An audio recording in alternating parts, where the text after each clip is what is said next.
Cuando nos iniciamos en la programación de PLC, es evidente que no sepamos ciertas estrategias que nos ayudarán a crear una programación confiable, tanto en software como en hardware. Es por ello que en este podcast te ofreceremos unos tips que podrán ayudarte en tus primeros pasos como programador.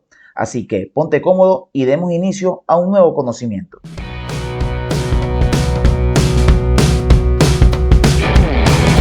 ¿Sigues buscando una manera práctica y sencilla de aprender sobre automatización industrial? ¿O simplemente deseas escuchar consejos y recomendaciones sobre las buenas prácticas de esta área? Este podcast te ayudará a cubrir esa necesidad. Mediante el análisis de los temas más importantes de esta área, te ayudaremos a comprender mejor el mundo de la automatización. Y con resúmenes e invitados, reforzaremos todo lo aprendido para que así el mensaje sea mucho más limpio. Así que ponte cómodo, ajusta tus auriculares y comienza tu camino hacia el aprendizaje de la automatización de la mano de Your Automation. Amigo autómata, bienvenido una vez más al podcast de Your Automation, en donde aprenderás sobre automatización industrial de una manera diferente. Así como lo adelantamos en el preámbulo, hoy hablaremos sobre el feedback en sistemas de PLC. ¿Qué tiene de importante este tema y por qué debemos usarlo?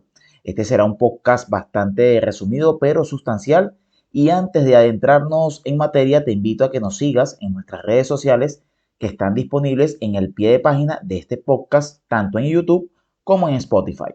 Sin más que agregar, comencemos hablando de inmediato del tema en cuestión. Todos sabemos que hablar de PLC es hablar de control, monitoreo, automatización, entre otros aspectos, todos relacionados a la mejora, entre comillas, de procesos industriales. ¿Y por qué digo entre comillas? Porque, amigo autómata, siempre habrá algo que se nos escapa, y de aquí es que nace la experiencia, a partir de los errores o situaciones que no tomamos en cuenta. Y esto ocurre bastante cuando estamos comenzando en esta área.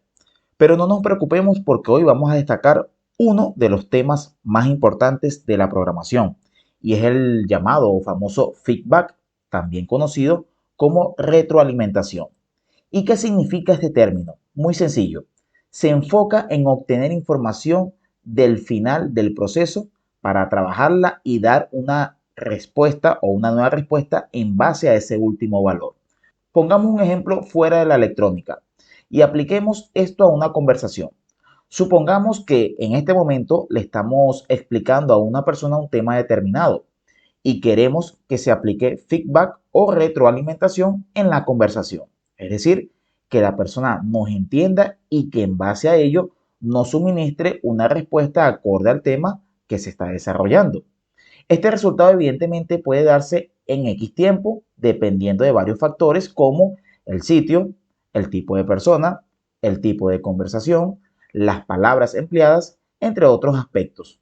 Porque si la conversación es en un sitio con mucho tráfico, el resultado tardará más en darse a que si la conversación se da en un espacio tranquilo y silencioso. Creo que con este ejemplo ya podemos entender fácilmente de qué trata el feedback o la retroalimentación. Ahora, si lo aplicamos a la automatización, es bastante parecido. Para este podcast te voy a recomendar el más simple, y este trata de la habilitación de una salida digital con una entrada digital desde un PLC. Entendamos por entrada digital un pulsador normalmente abierto, y por salida digital la bobina de un contactor, en donde este último debe activar un motor trifásico. Ambos dispositivos nos suministran una señal todo o nada. Si nosotros creamos una línea de programación con un contacto abierto y una bobina, sabemos que al cerrar este contacto, de inmediato se activará nuestra salida. Pero si llevamos esto a la realidad, puede que no sea suficiente si la distancia entre estos dos dispositivos, pulsador y contactor, es considerable. Entonces, para esto vamos a crear el famoso arranque directo que todos conocemos y es bastante aplicado en la lógica cableada. Pero en este caso tomaremos un contacto normalmente abierto de nuestro contactor y lo llevaremos a una entrada digital de nuestro PLC. Este contacto será colocado en paralelo con nuestra señal de arranque dentro de la programación, de tal manera que cuando nosotros pulsemos el Start de nuestra lógica, este inmediatamente energizará la bobina de la programación o la bobina del contactor.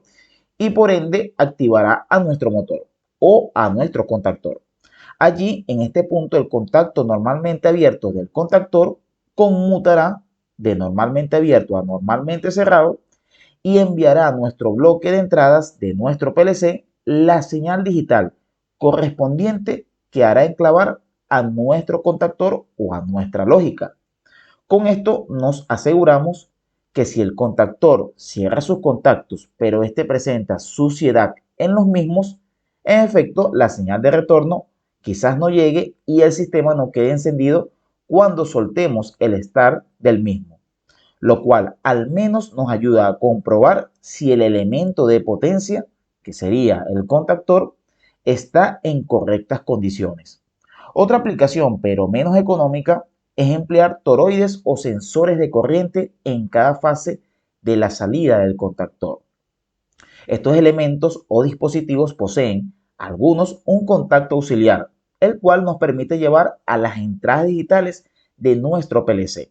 Para este caso, podríamos utilizar 3 entradas digitales que debemos emplear, las cuales también debemos colocar en paralelo con nuestro start o también en serie, limitando el flujo de corriente desde el start hacia la bobina del contactor. Aquí nos estamos asegurando todo el consumo de nuestro motor trifásico, ya que estaríamos monitoreando constantemente las 3 fases de nuestro motor. En pocas palabras, monitorear nuestro sistema con pocos elementos y sin aplicaciones complejas es posible, siempre y cuando entendamos la función de cada dispositivo que estamos utilizando en el momento. Hay que destacar que es de total conocimiento que existen diversidad de aplicaciones que son mucho más confiables, pero el enfoque de este podcast es orientar a quien se inicia en esta área. Como siempre, nuestra recomendación es que sigas practicando hasta entender con facilidad cada conocimiento aplicado. Y de esta manera, amigo autómata, hemos llegado al final de este episodio. Recuerda que la autogestión te ayudará a adquirir conocimiento mucho más rápido, por lo cual el estudio y la práctica debe ser constante. Te invito a que nos sigas en nuestras redes sociales y continúes aprendiendo sobre automatización industrial. Publicamos de forma frecuente contenido útil y aplicable al campo de la industria. Sin más que agregar, te espero en el próximo episodio y recuerda siempre que en Your Automation la automatización la creas tú.